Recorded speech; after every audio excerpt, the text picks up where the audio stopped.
Guys, we're just going to be talking about snowblowers, the history, and just the basics of snowblowers, how they work, and what they're used for, and when they were invented. So, let's get into some information.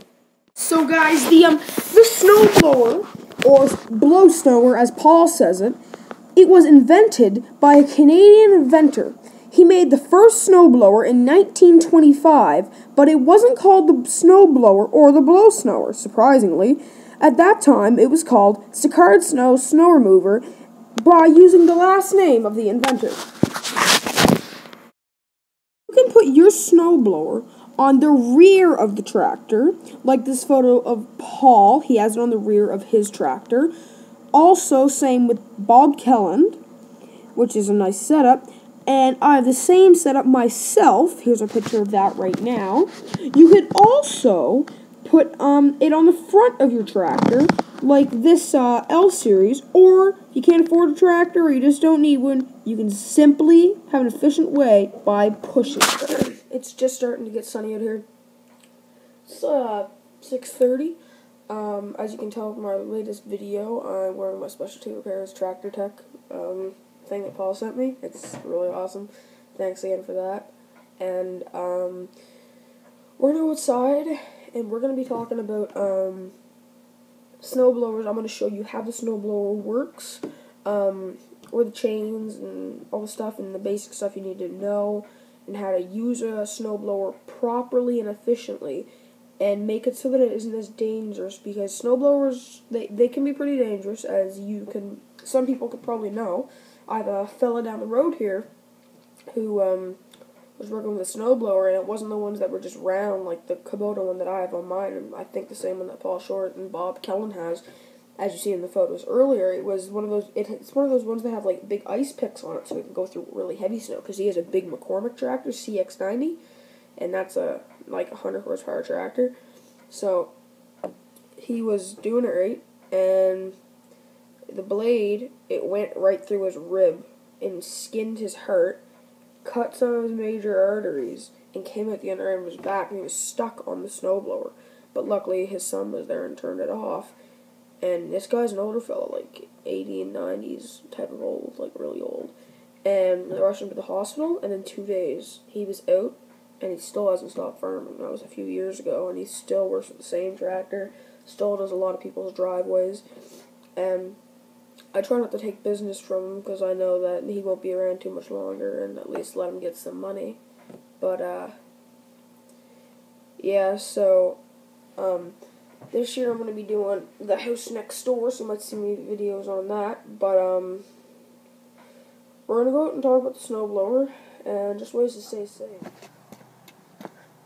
Well, you see, tubes, we're going to be talking about the snowblower today, as I said. Whoa, it's a close one, eh? This is my snowblower.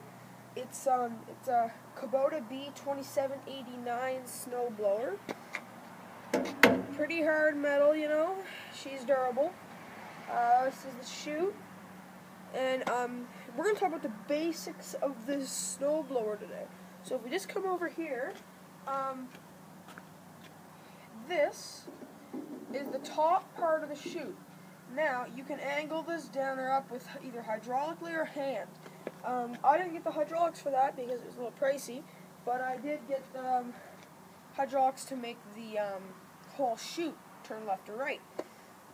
Well, starting off, there's a thing back here that I'll show you. It's called the PTO shaft. It's called the PTO, but the real words are power takeoff.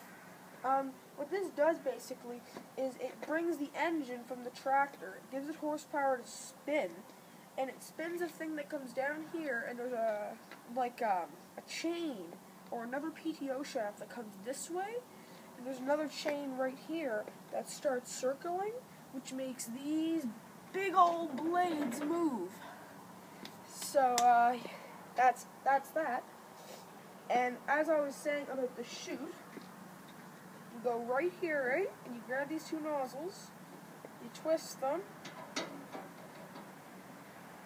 Look at that. You can lower your chute. And then you tighten them back up. make sure they're nice and tight so that when the snow is being forcefully thrown up here, that nothing will happen.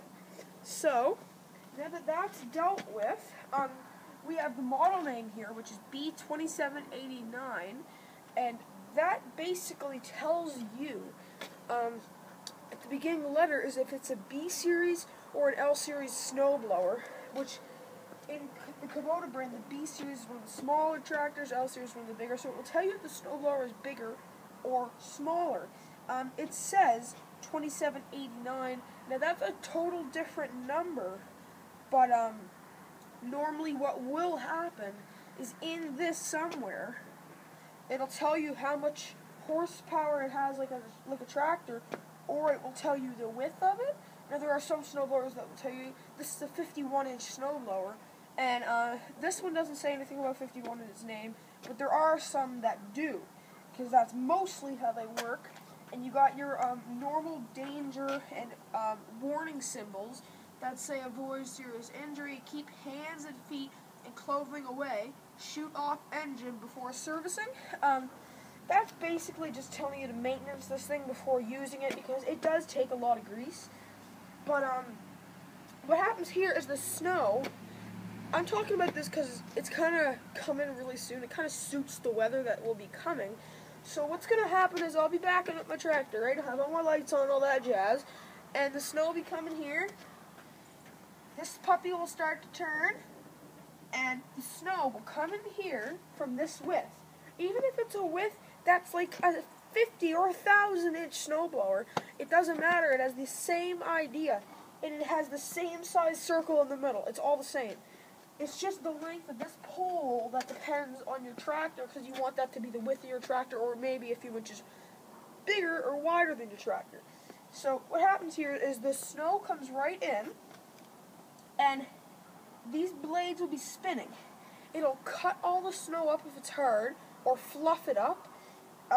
It will go, and the way this is designed is when it spins, it pushes all the snow to the middle, like that.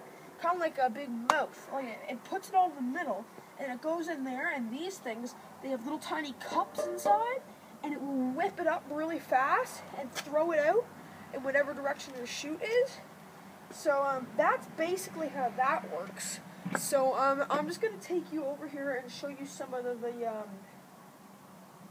easier stuff. That's the chain. It goes in there, and see that little teeth thing right there? That's another PTO shaft that pulls the chain, and it gives these things to move. PTO shaft. Sorry, my snowblower is really wet because I had it out for a little drive last night. But that's the second PTO shaft. But this is the main PTO shaft. It goes right in the back of there in the PTO hookup. And it just spins really, really, really, really fast. And, yeah, that's that. Snowblower chute here, as I was talking about, all the danger warnings and that decal that Paul gave me. And then we have this knob, and there's the same knob on this side. And you just pull them, right? And you can change or adjust the way your chute should be. Right now what I'm going to do is I'm going to hop in the old beast here, and I'm going to show you the hydraulic setup on how it spins. So without further ado, let's get that going.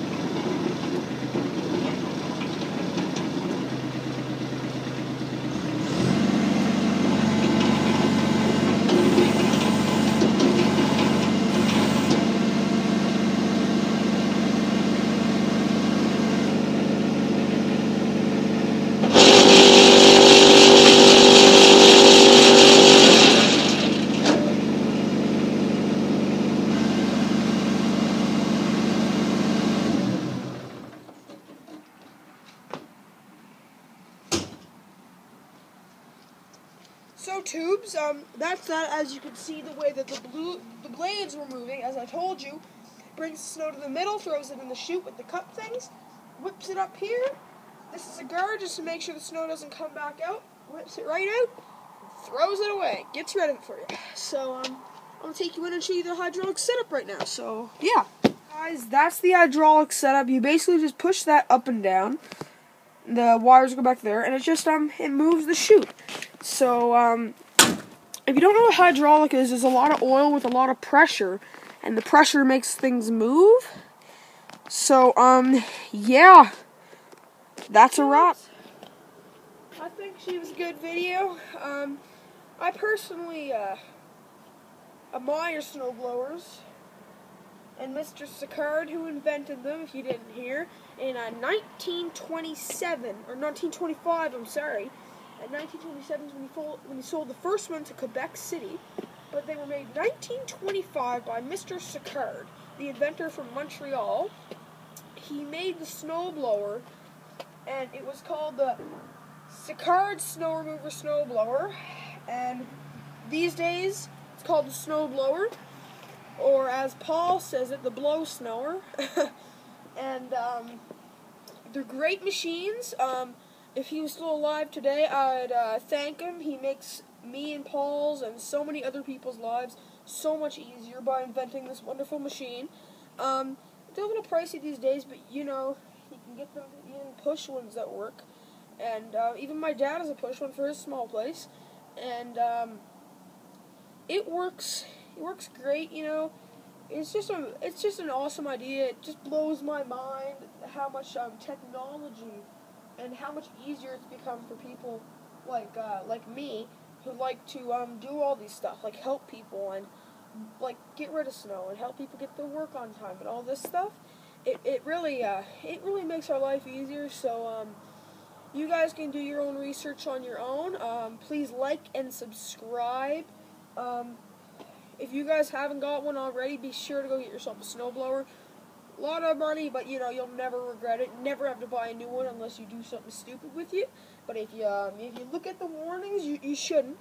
So that's it for today. I hope you guys liked the video. If you guys haven't already, if you got to my channel, it's probably because you've seen Paul's channel. I'm kind of like him, but younger and learning still. And if you guys haven't already, just go check out his channel. He's a great YouTuber, great friend, and he's a real nice guy. I was talking to him on the phone last night. Just nice guy, funny, and I know you guys are watching this, so thanks for the sweatshirt and the keychain. Got it in the tractor there on my key. Let me grab that for you and show you guys.